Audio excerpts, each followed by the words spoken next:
Buongiorno tifosi. Rémi de nos émotions de hier soir, aujourd'hui il est temps déjà de vous annoncer une mauvaise nouvelle.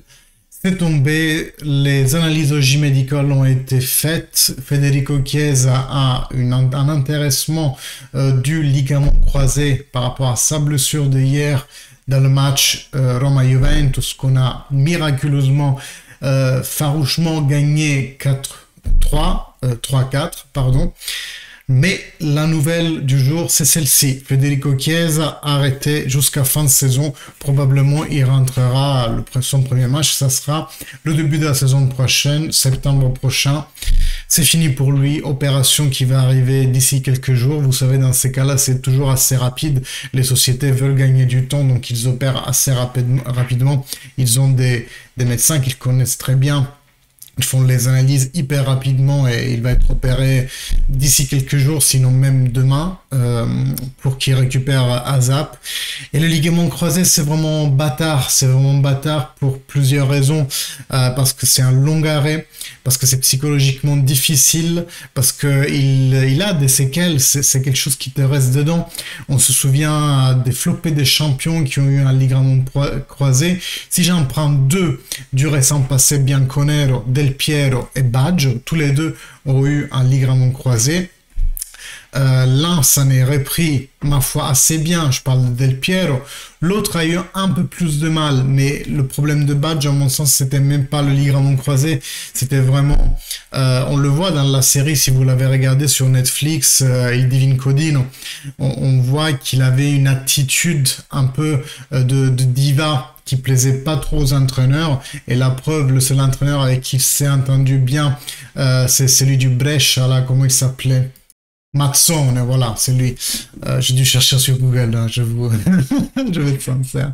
Non, mais voilà, donc il y en a qui se reprennent très bien, et il y en a qui se reprennent pas. On voit Zaniolo combien il est en train de galérer pour se... Lui, il a eu un double ligament croisé. Ça fait un an qu'il se battait contre deux blessures similaires. Et on va venir aux blessures de Zaniolo parce que l'Olympique, on n'y est pas pour rien dans tout ça. Et en gros, enfin voilà, le ligament croisé, quand il t'arrive, c'est psychologiquement difficile. Et un joueur, surtout de mouvement et surtout d'attaque, doit se réinventer après un ligament croisé.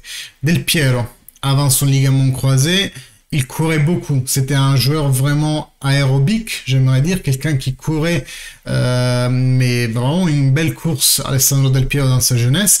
Après le ligament croisé, il a dû se réadapter à un physique qui ne le permettait pas ou plus les mêmes sprints. Certes, il avait pris de l'âge aussi. Je crois que sa blessure, elle a duré un an pour qu'il joue encore. Et puis un an et demi, voire 2 ans pour complètement recouvrer. Je me souviens, il y a eu une saison dans laquelle Del Piero ne marquait que sur penalty. Je saurais plus vous dire quelle année c'est, et c'est là que l'avocat Agnelli l'avait surnommé Aspettando Godot, Waiting for Godot, en citant une célèbre pièce de théâtre un peu surréaliste, et c'est vrai qu'on attendait beaucoup son retour, mais comme dit, pendant un an, on n'a marqué que sur penalty. Donc vous voyez, même un grand champion comme Alessandro Del Piero a eu du mal à se remettre d'une telle blessure. Et pourquoi je vous parle de ça, des grands champions du passé, c'est pour vous dire que Chiesa, c'est un joueur de course, de changement de direction, de sprint, très dynamique et très des follets très rapides, voilà, et dynamique. Et je crains que pour un joueur comme lui, ça soit 2 fois plus difficile que pour les autres de se remettre en jeu après un tel arrêt, une telle blessure, et qu'ils ne doivent se réinventer. Mais je vous parlais de Del Piero, là où Del Piero avait une technique de dribble aussi dans le court et de crochet pour sauter un adversaire, et le fameux tiro alla Pinturicchio, pas tir à giro, hein, je crains que pour Chiesa ne soit plus difficile de se réinventer et de s'appuyer sur celles qui sont ses autres caractéristiques, notamment le tir, mais c'est toujours chez lui des tirs secs, en rapidité, un coup de fouet, c'est jamais des gestes brossés comme on peut voir chez un Del Piero ou chez un Insigne ou chez un Dybala, comme on l'avait vu hier soir. Donc en fait, je crains que ça soit une double mauvaise nouvelle. J'ai peur pour lui, pour sa carrière en fait. Parce que comment va-t-il se réinventer quand il va revenir sur le terrain? Est-ce qu'il va être le même joueur qu'on a connu jusqu'à maintenant et qui était promis à une carrière dorée, comme l'était Zaniolo avant ces deux ligaments croisés, l'un après l'autre, je vous rappelle.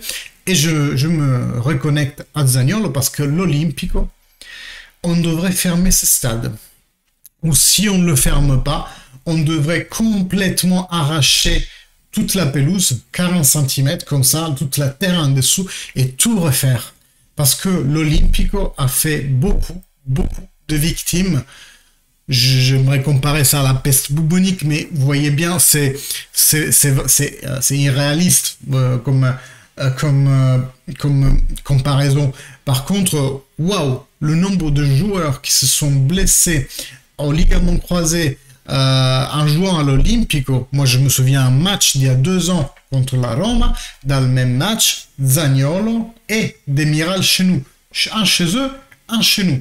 Le même match. Zaniolo, sa première blessure, c'était aussi à l'Olympico. Nombre de joueurs se sont blessés à l'Olympico. J'ai cherché une liste, mais je ne l'ai pas trouvé. Mais beaucoup de joueurs de la Roma, dans les dernières 6 ans, ont pris un ligament croisé. Et 50% du temps, de leur temps, ils jouent à l'Olympico. Ce n'est pas une coïncidence. Ça n'est pas une coïncidence. Ce terrain est entretenu très mal. Et surtout, il y a 2 équipes qui jouent dedans. Donc le terrain s'abîme 2 fois plus vite. Les mottes de terrain sont 2 fois plus arrachées que n'importe quel terrain, comme celui par exemple de la Juventus, qui a le temps de reposer. Avant, c'était 1 semaine sur 2. Maintenant, c'est surtout tous les semaines, en fait. Il y a ça aussi, parce qu'aujourd'hui, on joue tous les 3 jours, alors qu'il y a encore quelques années, plus ou moins, un terrain devait supporter d'être piétiné, d'être ses mottes arrachées 1 fois par semaine pour l'Olympico et 1 fois toutes les 2 semaines pour les autres stades, sauf le Meaz à Milan, bien entendu. Mais vous voyez ce que je veux dire? Ce terrain, déjà, il y a 2 équipes qui jouent dessus, et en plus tous les 3 jours. Et en plus, il est mal entretenu. C'est pour ça que l'Olympico, c'est vraiment un carnage. Il a fait beaucoup de blessés dernièrement. Et c'est vraiment dommage que personne intervienne. Donc voilà, aujourd'hui, on parle de cette mauvaise nouvelle de Federico Chiesa et on se rattache au discours mercato. Parce que oui, la Juventus devait déjà intervenir sur le mercato, on attendait un attaquant, on parlait plutôt d'un prêt de Icardi pendant 1 an / 18 mois. On parlait de Scamacca, mais on sait maintenant qu'il n'y a pas de liquidité. On parlait de donner Kulusevski au Tottenham et avec le cash qu'on aurait pris, les 35 millions qu'il nous aurait donné, aller bloquer Scamacca, uniquement bloquer Scamacca pour juin. Aujourd'hui, c'est un attaquant de la ligne média qu'il nous faut, sinon pas 2. Et moi, je me demande plusieurs choses. 1. Est-ce qu'on va prendre un attaquant et un ailier pour remplacer Chiesa? Est-ce qu'on va prendre seulement un attaquant? Parce qu'on ne peut se permettre que pour ça, que ça en fait. Et dans ce cas-là, est-ce qu'on va garder Morata? Parce que Morata peut très bien aussi jouer sur les côtés extérieurs avec Moise Kean. Et est-ce que on va vraiment vendre Kulusevski maintenant que un de nos ailiers les plus forts s'est blessé pendant une longue période? Ça fait beaucoup de est-ce que oui, est-ce que ça, est-ce que si, est-ce que ça? Je pense qu'il va falloir vraiment maintenant changer toutes les stratégies pour les prochains 6 mois. Tout ce qu'on pensait jusqu'à hier, 18h, 18h15, aujourd'hui, il faut tout repenser. Je vous rappelle même qu'il y a Douglas Costa qui est encore en prêt au Grêmio. Est-ce qu'il va revenir? Attendez, là, ça serait vraiment le n'importe quoi total. Ou alors, est-ce qu'on va investir dans un joueur comme Soulé qui peut monter et être stablement en première équipe. C'est beaucoup de questions, les amis.